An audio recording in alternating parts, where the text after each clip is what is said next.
یہ صحیح حدیث ہے کہ جب کوئی مسلمانوں کا خلیفہ بن جائے تو اس کے خلاف جو بھی اٹھے اسے قتل کر دو، کائنم من کان، جو بھی ہو۔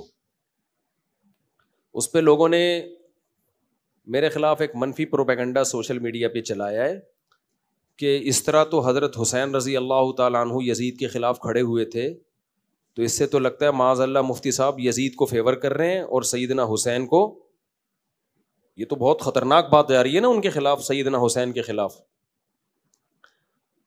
میں یزید جیسے کروڑوں اربوں حکمرانوں کو سیدنا حسین کی خاک کیا بلکہ سیدنا حسین کے ساتھ جو کربلا میں اہل بیت تھے، بچے تھے، خواتین تھیں جو ان کے رشتہ دار تھے، ان میں سے کسی کی خاک کے برابر بھی کروڑوں یزیدوں کو قربان کر دوں۔ سمجھ رہے ہو؟ ہماری نظر میں یزید کی سیدنا حسین کے مقابلے میں کوئی ویلیو نہیں ہے۔ ویلیو کا لفظ توہین ہے سمجھتا ہوں یہ، جیسے ہمیں تو حسین کا پتہ ہی نہیں ہے اور ہم گویا معاذ اللہ یزید کو حسین پر ترجیح دے رہے ہیں، معاذ اللہ، نقل کفر۔ یہ تو اہل سنت والجماعت دور کی بات، تو انسان کو اسلام سے نکال دے یہ چیز۔ سیدنا حسین رضی اللہ تعالی عنہ یزید کے خلاف آپ نے خروج کیا ہی نہیں ہے۔ یہ جو صحیح مسلم کی حدیث ہے نا کہ مسلمانوں کا جب کوئی خلیفہ بن جائے اس کے مقابلے میں جو کھڑا ہو اس کو قتل کر دو، یہاں کھڑے ہونے کا مطلب کیا ہے؟ کھڑے ہونے کا مطلب جو اس کے خلاف بغاوت کے لیے کھڑا ہو، کیونکہ اس سے مسلمانوں میں خون خرابہ بہے گا، اسلامی حکومت دو حصوں میں تقسیم ہوگی۔ سیدنا حسین بغاوت کے لیے کھڑے نہیں ہوئے، تفتیش احوال کے لیے گئے ہیں۔ کوفہ سے آپ کے پاس بہت سارے خطوط آئے ہیں کہ یہاں آپ کے لیے ماحول سازگار ہے، آپ یہاں آئیں، لوگ آپ کے ہاتھ پہ بیعت ہو جائیں گے۔ اگر وہ تلوار سے لڑنے کے لیے جا رہے ہوتے یزید کی حکومت کے خاتمے کے لیے تو وہ خواتین اور بچوں کے ساتھ تھوڑی جاتے، وہ تو پورا ایک لشکر لے کے جاتے لڑائی کے لیے۔ کربلا میں سیدنا حسین ابن علی رضی اللہ تعالی عنہ تو خواتین اور بچوں کے ساتھ تھے، اہل بیت کے ساتھ تھے۔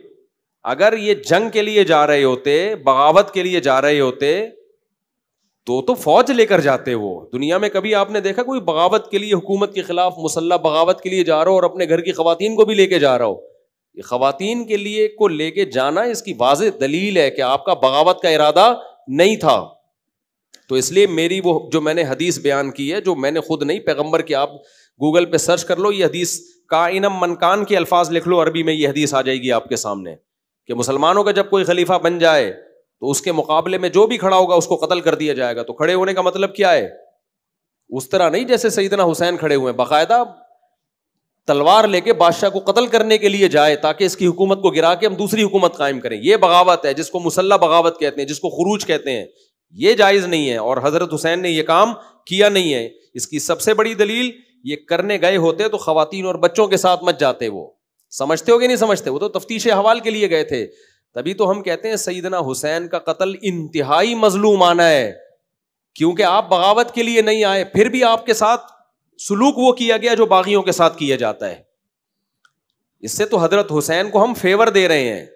دیکھو ایک آدمی حکومت کے خلاف جاتا ہے بغاوت کے لیے نہیں، اپنے مطالبات منوانے کے لیے، گورنمنٹ اس کو قتل کر دیتی ہے، تو ہم گورنمنٹ کو فیور کریں گے یا اس مظلوم کو فیور کریں گے؟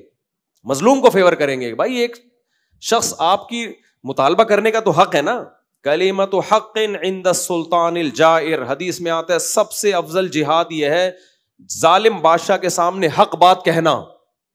حق بات کہنا سب سے افضل جہاد ہے۔ حق بات کہنا الگ چیز ہے، بادشاہ کے خلاف تلوار اٹھا کے اس کو قتل کرنے کی کوشش کر کے دوسرا امیر بنانا جبکہ وہ بادشاہ بن چکا ہو، یہ الگ چیز ہے۔ شریعت میں دوسرا عمل ناجائز ہے، پہلا عمل صرف جائز نہیں بلکہ لازم ہے۔ سمجھتے ہو کہ نہیں سمجھتے؟ اس پہ بعض لوگوں نے کمنٹس کی ہیں کہ اچھا پھر کوئی بھی طاقتور ہو اس کے خلاف نکلنا جائز نہیں ہے۔ بھائی طاقتور کی بات نہیں ہو رہی، کس کی بات ہو رہی ہے؟ خلیفہ کی، بادشاہ کی۔ تو یزید ظالم تھا، جیسا مرضی تھا، لیکن بہرحال قوت نافذہ تھی۔ نافذہ کا مطلب مگر بن چکا تھا، وہ بادشاہ خلیفہ بن چکا تھا۔ بخاری کی حدیث ہے، اسمعوا واطیعوا ولو سلط علیکم رجل حبشی کأن رأسہ ذبیبہ۔ نبی صلی اللہ علیہ وسلم نے فرمایا السمع والطاعہ، سنو اور اطاعت کرو، یعنی جائز چیزوں میں، ناجائز کی بات نہیں ہو رہی ہے یہاں پہ۔ اگرچہ تم پر ایک حبشی غلام مسلط کر دیا جائے، یعنی سلیکشن سے نہیں آیا وہ، طاقت کے زور سے ایک نااہل آدمی نے حکومت کی باغ ڈور اپنے ہاتھ میں سنبھال لی ہے, تو اب آپ اس کے خلاف مسلح بغاوت نہیں کر سکتے. کیوں؟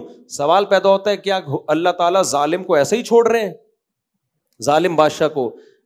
بھائی اللہ ایسے ہی نہیں چھوڑ رہے, اللہ کہہ رہے احتجاج کرو, اس کے سامنے جا کے حق بات کرو, بے شک تمہیں قتل کر دے. لیکن اسلام یہ کہہ رہا ہے کہ اس کے خلاف تلوار مت چلاؤ. تلوار چلانے سے کیا ہوگا؟ وہ بھی تلوار چلائے گا کیونکہ وہ زیادہ پاورفل ہے, اس کے پاس طاقت زیادہ ہے, تبھی تو گورنمنٹ اس کے ہاتھ میں آ گئی ہے. جب وہ چلائے گا تو خون کس کا بہے گا؟ بہت سارے بے گناہ لوگوں کا خون بہے گا. تو اسلام اجتماعیت کو برقرار رکھنے کے لیے, قتل و غارت سے بچانے کے لیے, اسٹیٹ کے وجود کو بچانے کے لیے اسلام آرڈر دے رہا ہے کہ بڑی برائی سے بچنے کے لیے چھوٹی برائی کو برداشت کر لو. سمجھتے ہو یہ اسلام کا مزاج ہے جو ہمیشہ سے چلا آ رہا ہے. تبھی کبھی کسی فقی نے, جب سے یہ چاروں فقہ مدون ہوئے, چاروں فقہ میں جو مفتابی قول ہے, جو مختار قول ہے, جس پر عمل کیا گیا ہے, وہ یہی ہے کہ جب ایک اسٹیٹ بن گئی اور ایک پاور آ گئی ایک شخص کے ہاتھ میں, تو آپ کلمت حق عند السلطان الجائر, حق بات تو بلند کریں گے اگر وہ غلط کر رہا ہے, لیکن آپ تلوار لے کے نہیں چڑھ جائیں گے اس کے اوپر, اس کو قتل کرنے کی نیت سے. اس کا نقصان یہ ہوگا کہ بھائی, تبھی حدیث میں آتا ہے کہ یہ کام جو بھی کرے, کائنم من کان, جو بھی کرے چاہے وہ نیک ہی کیوں نہ ہو, فرمایا اس دوسرے کو قتل کر دو. اس لیے کہ اس سے امت میں کیا پیدا ہوگا؟ انتشار. جیسے عبد الرحمن اشعث نے کیا تھا, بہت بڑے آدمی تھے وہ, حجاج بن یوسف ظالم تھا, انہوں نے مسلح بغاوت کی اس کے خلاف, تو نتیجہ حجاج کو تو نقصان نہیں ہوا, حجاج پاورفل تھا, اسلامی اسٹیٹ کی ایسی کی تیسی ہو گئی, ہزاروں تابعین, صحابہ اور بڑے بڑے بزرگوں کو حجاج نے قتل کر دیا. تو عبد الرحمن ابن اشعث ظلم کو ختم کرنے کے لیے نکلا تھا, لیکن ظلم ختم نہیں ہوا بلکہ ظلم اس سے بڑھ گیا. ہم اپنے گھروں میں بھی تو مصلحت سے کام لے کے چلتے ہیں نا. کتنے لوگ ہیں بیوی نالائق ہے, برداشت کر رہے ہیں, یار چھوڑ دیا تو بچوں کا کیا ہوگا. کتنے شوہر نالائق ہیں, بیوی برداشت کر رہی ہے, طلاق لے لی تو کہاں جاؤں گی, گھر بھی تو ملا ہوا ہے نا. تو پوری دنیا کا نظام جس اصول پہ چل رہا ہے وہ اصول یہ ہے کہ بڑی مصیبت سے بچنے کے لیے چھوٹی موٹی مصیبتوں کو برداشت کیا جاتا ہے. تو اسٹیٹ کو بچانے کا بھی شریعت نے یہ اصول رکھا ہے کہ آپ اسٹیٹ کو سیدھا کرنے کا وہ طریقہ اختیار کریں کہ اسٹیٹ ٹکڑوں میں تقسیم ہو جائے. اس سے بہتر ہے کہ اس ظلم کے خلاف کسی اور طرح سے آواز اٹھاؤ, اس طرح سے آواز نہ اٹھاؤ کہ اسٹیٹ کا وجود خطرے میں پڑ جائے. تو سیدنا حسین ابن علی, جن کی خاک پر یزید جیسے کروڑوں قربان ہو جائیں, 100 دفعہ مر کے پیدا ہو جائیں تو ان کی خاک کے برابر بھی نہیں پہنچ سکتے وہ. تو سیدنا حسین ابن علی رضی اللہ تعالی عنہ کا دامن بغاوت سے پاک ہے, ان کا دامن. تبھی ہم کہتے ہیں سیدنا حسین اور اہل بیت کا جو قتل ہوا ہے یہ مظلومانہ قتل ہوا ہے. اس میں عبید اللہ بن زیاد جو کوفہ کا گورنر تھا, وہ ایک نمبر کا بدبخت لعنتی انسان تھا کہ ایک چند لوگ ہیں جو عورتوں اور بچوں کے ساتھ آئے ہیں, تو تم نے ان کے اہل بیت ہونے کا بھی خیال نہیں کیا, نبی کے نواسے ہونے کا بھی خیال نہیں کیا. تمہاری شرم کا اگر غرض ہی غیرت ہوتی نا تو ویسے ہی حکومت سے دستبردار ہو کے ان کے حوالے کر دیتے. لیکن اگر یہ کام نہیں کرنا تھا تم نے تو قتل کسی صورت میں نہیں بنتا تھا ان کا, کیونکہ وہ اتنی بڑی فوج لے کے تھوڑی آئے تھے جو تمہارے پر یعنی کوفہ پہ حملہ کر کے اور پوری حکومت کو تہس نہس کر کے چلے جاتے. ایسا تھوڑی تھا. وہ تو خواتین بچوں کے ساتھ آئے تھے, دودھ پیتے بچے بھی تھے ان کے لشکر میں, کتنی تھوڑی سی تعداد تھی. اس لیے جب ہم کہتے ہیں سیدنا حسین بغاوت کے لیے نہیں نکلے تو ہم سیدنا حسین کو فیور دے رہے ہیں, اس میں ان کے اگینسٹ نہیں جا رہے ہیں کہ گورنمنٹ لیول پہ ان کا قتل کی کوئی تک بنتا ہی نہیں ہے. تو عبید اللہ بن زیاد جیسے لعنتی انسان نے نہ نبی کے نسب کا خیال کیا, نہ خواتین کا خیال کیا, نہ بچوں کا خیال کیا, اور نہ سیدنا حسین کے چہرے کے نور کا خیال کیا, نہ 10 محرم کے دن کی پاکیزگی اور برکت کا خیال کیا. تو یہ ساری باتیں عبید اللہ بن زیاد کے اگینسٹ جاتی ہیں جو بدبخت گورنر تھا جس نے قتل کیا. تو اس لیے ہمارے کلپ چلا کے نا یہ نہ کوشش کیا کرو کہ مفتی صاحب یزید کو فیور کر رہے ہیں, کس کے مقابلے میں؟ حسین کے مقابلے میں.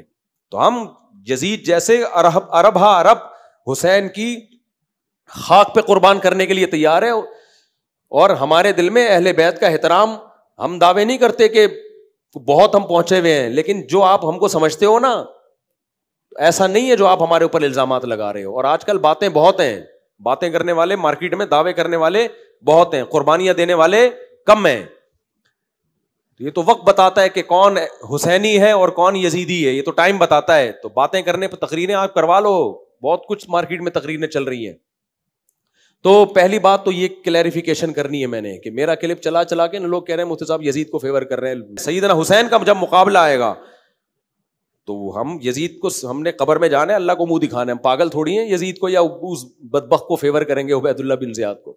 تو نبی کی حدیث باغی سے متعلق ہے کہ جو اس کے خلاف کھڑے اس کو قتل کر دو, یہ حدیث باغی سے متعلق ہے, اور سیدنا حسین باغیوں میں آپ کا شمار نہیں ہوتا, نہ آپ بغاوت. اس کی سب سے بڑی دلیل آپ کا عمل ہے, جو بغاوت کے لیے جاتا ہے خواتین اور بچوں کے ساتھ.